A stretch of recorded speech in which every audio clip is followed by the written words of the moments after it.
Hello, I'm Howard Phillips Lovecraft, and today's rather different question comes from Mr. Cox, who has a friend suffering from a sort of emotional ague, bouts of melancholy. He describes her as being overwhelmed by the pointlessness and futility of existence, and wishes to know how to help improve her mood. Now, before we continue, we must make a distinction. There are some people who are just gloomy.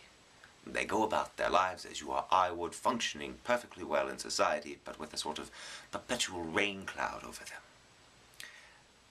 What you need to make sure is that your friend does not have a sort of chronic unhappiness, constant dissatisfaction with their lives, an inability to find joy.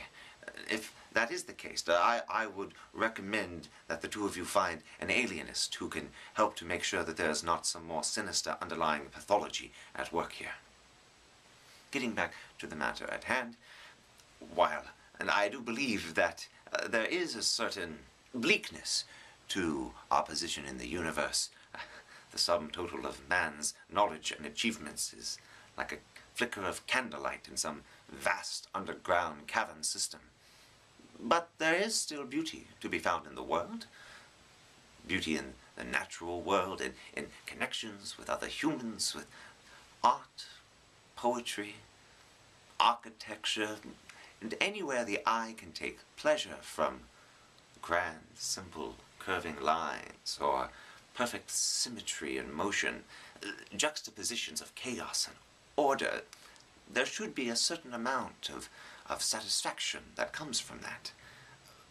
But in the end, satisfaction usually has to come from within.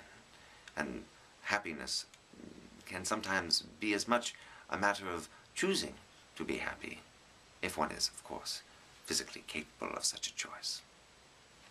So simply remind your friend of points of beauty in the world. Make note of what seems to lift her spirit and mood and help guide her towards those situations. Unless, of course, she is a poet or an artist herself, in which case you must do no such thing.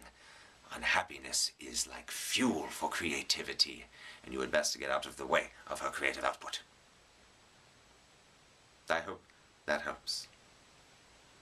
As always, I'm Howard Phillips Lovecraft. Thank you.